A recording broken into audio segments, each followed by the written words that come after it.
no justice for the earth. We want justice round the world. Oh, oh, no, no, the time has come.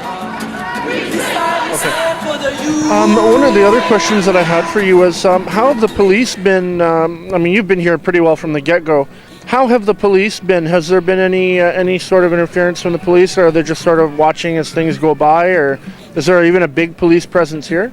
The police presence, I'll start with addressing that. The police presence varies from time to time. Obviously, when there's more potential for an action to occur, they have more forces come in. But when I say that, I shouldn't use the word force, because they don't come in forcefully. They don't come into the park at all. But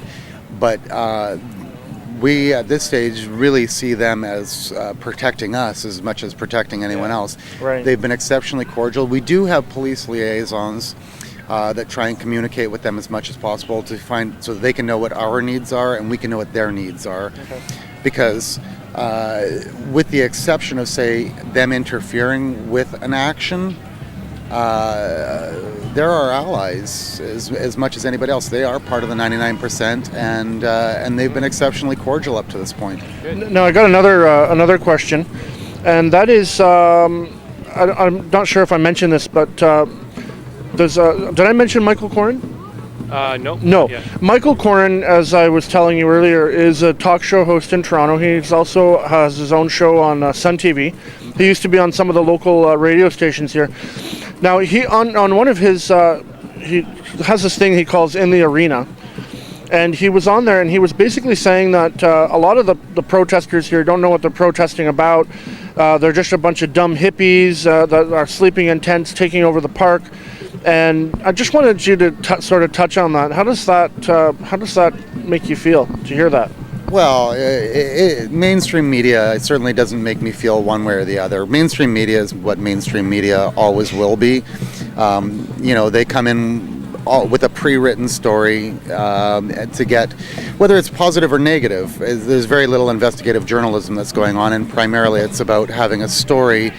They come in and get their shot to match their story and pump it out that way. So there's a couple of different aspects to what you were asking, and one of them is that, sorry, we'll have to stop for 1 second. That's okay, guys. I got distracted by whatever's.